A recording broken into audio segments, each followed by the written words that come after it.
My name is Michael Daly. I'm a recent Ulster University graduate from the Architectural and Technology Management programme.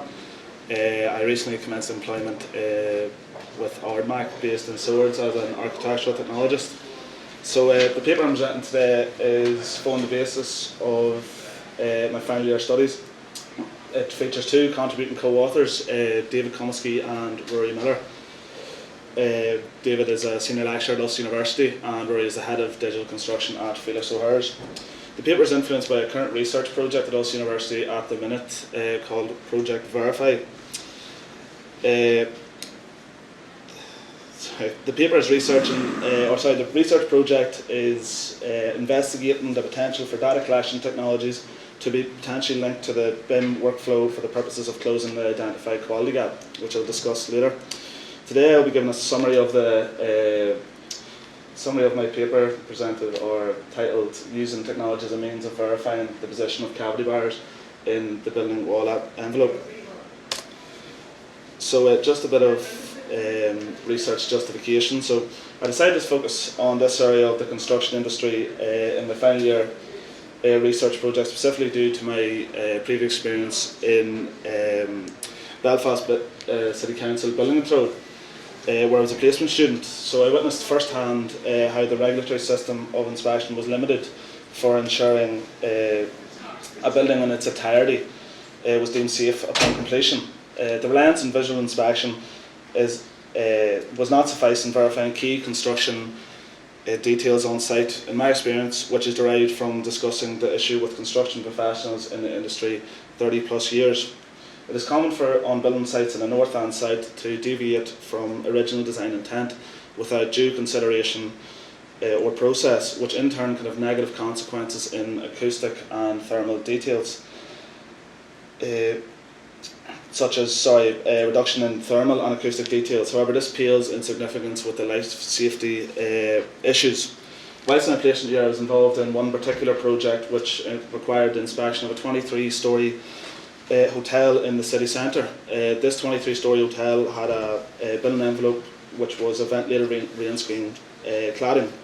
So the process of inspecting this external facade involved moving from window to window along each floor and ensuring that the cavity barriers were installed correctly, both horizontally and vertically, in line with internal compartmentation around service opes and windows. This process for me was not rigorous nor inclusive in verifying the safety of the building envelope.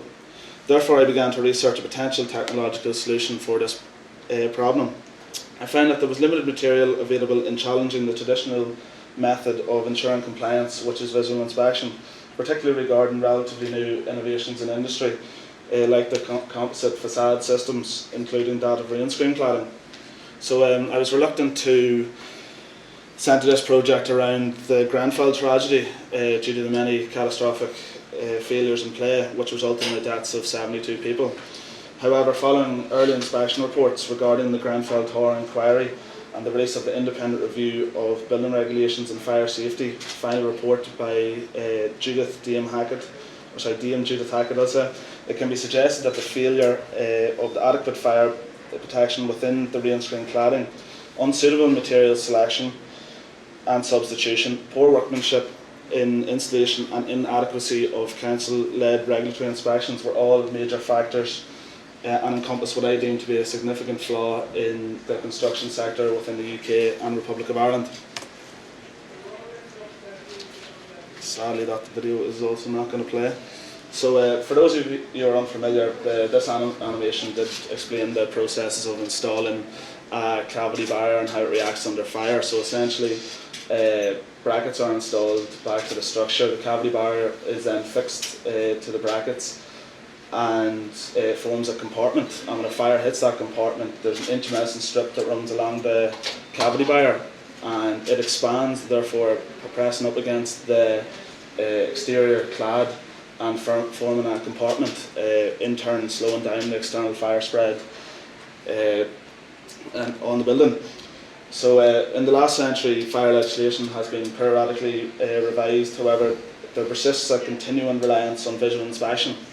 The processes of this poses a logistical challenge in large projects, especially when inspecting concealed spaces and crucial life safety elements like passive fire protection in building wall envelopes.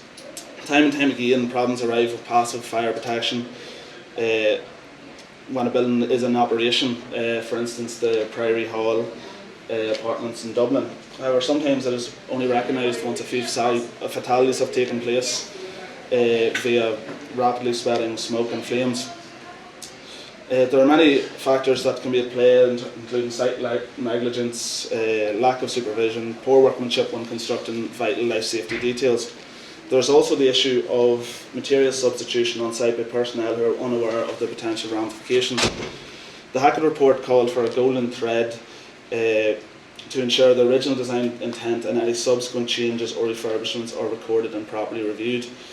This would then ensure that there is no inadequate transfer of construction details from the architect to the building contractor's site operatives.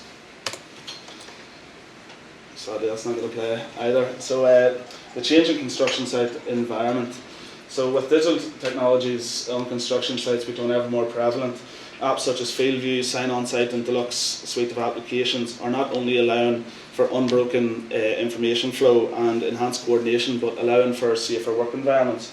So following the review of literature, it would suggest that there's a lack of focus on using this technology to verify checking the position of minor components on site. These components are minor in terms of scale rather than importance, as these minor elements make up intricate and critical construction details which have a profound impact on life safety.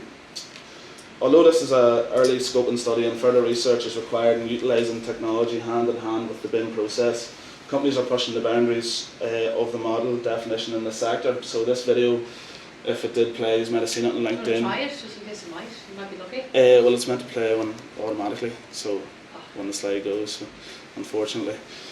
So essentially, it's a level of detail with this facade company called Fat Facades, based in London, and essentially the cladding panels are peeled back in that video, and it shows like a timeliner of the cavity barriers being modelled and the insulation, etc., and cavity barriers around windows and opes. So it could be argued that this, following the recent revelations of the Hackett report, that this level of detail in the model should be demanded in industry at the early stages. And although components like cavity barriers are not modelled at this stage and rather issued as 2D construction drawings, that modelling these components would facilitate automatic clash detection to take place between 3D point cloud surveys and a BIM model, thus the ability to flag irregularities and incorrect installation of cavity barriers. And just preemptively before questions, like if you laser scan the external facade of a building, I'm sure many would raise issues that what about if the scaffolding gets away or gets in the way and essentially blurs the point cloud. But like as mentioned, this is an early scoping study and these issues do exist and have to be overcome. But with the likes of I know John Kerrigan, he didn't tell me if you Bob to say this, but the likes of their new products such as their handheld like a BLK2 Go, is it? Yeah, so essentially you can work in and around the scaffolding to scan the facade and get a 3D point cloud visualization of that. And using Navisworks, you can import a model, hide all elements in the model and just leave the model cavity barriers. And if you bring this into Navisworks and bring the point cloud in, and I think it's Verdi software add-in you have now, and run a clash detection between the two, it will then automate the process of clash detection, as well as flagging where cavity barriers are missed, where they're incorrectly positioned within, I think it's a 20 mil tolerance or so. So it is possible.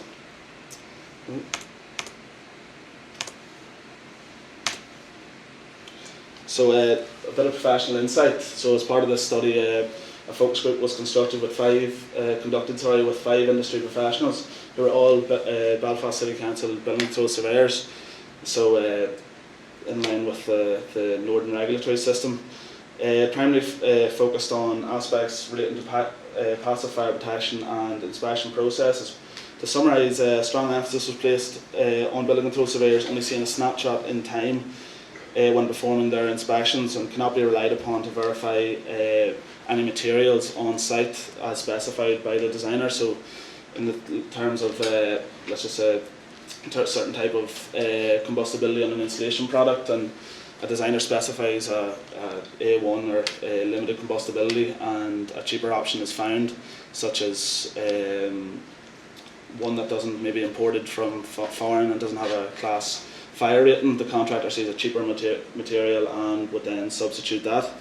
So building control surveyors, although they're doing their inspections, they just make sure that everything they see is in place, but they can't verify products. So it was also highlighted that a designer may not specify a material, and therefore it is left up to the contractor to decide, which may result in unsuitably qualified professional making decisions unaware of the potential ramifications based on cost. So other issues such as tradesmen unaware as to why specific components are critical to integrity and life safety, resulting in details not being constructed to manufacturer specification, and a lack of competent clerks of works who will not be held accountable to the contractor. So the regular system was found unable to guarantee that a building being inspected in all aspects is safe. Designers use the Northern Ireland system of plan assessment as a checklist for designing for compliance. It was made evidence that a technological approach to assist verification on-site of on-site detailing would be welcome. However, it was unclear to what would be required to drive such a process due to the constant focus on reducing costs. And I'll just conclude, so the findings of this paper suggest that the current means of visual inspection, whether it be from a regulatory body or third party accreditor, is not adequate for ensuring the inbuilt performance of fire safety measures.